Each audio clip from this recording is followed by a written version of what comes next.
நீங்க இப்ப ஏதாவது விவோ ஃபோன் வாங்க போறீங்க அப்படின்னா, நெறைய பேருக்கு டவுட் இருக்கும். விவோல இருக்க ஃபோன் வாங்கலாமா? இல்ல ஐக்யூல இருக்க ஃபோன் வாங்கலாமான்னு.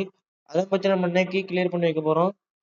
ஒண்ணு மட்டும் மறந்துறக்கூடாது. விவோல இருக்க வந்த ஃபோன் எல்லாமே ஐக்யூல வரும்னு சொல்ல முடியாது. அதே மாரி ஐக்யூல வந்து எல்லா ஃபோனுமே விவோல வரும்னு வந்து பார்த்தீங்கன்னா சொல்ல முடியாது. ஒருவேள அப்படி இருந்துச்சு அப்படின்னா, நம்ம எது ரூபா குறைவா இருக்கோ அத பார்த்து நம்ம வாங்கிடலாம். எக்ஸாம்பிள் பார்த்தீங்கன்னா,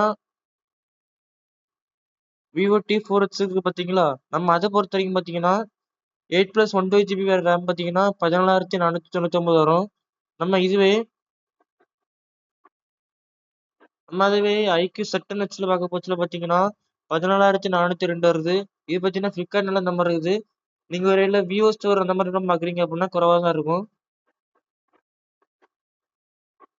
ஸோ இதில பார்த்தீங்கன்னா, ஒரு ரூ. 100 இல்லன்னா ஒரு ரூ. 200 குறைஞ்சிருக்கலாம். ஆனா நெறைய இதே மாரி பார்த்தீங்கன்னா, நான் நெறைய மாடல்லயும் பார்த்தீங்கன்னா, இதோட குறைஞ்ச வாய்ப்பு இருக்கு. சில டைம் பார்த்தீங்கன்னா, இத கூடுதலும் பார்த்தீங்கன்னா வாய்ப்பு இருக்கு.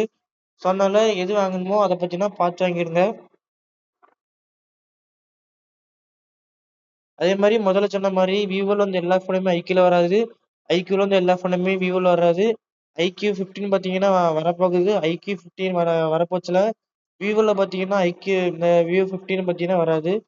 அதுவும் பார்த்தீங்கன்னா மறந்துறாதீங்க.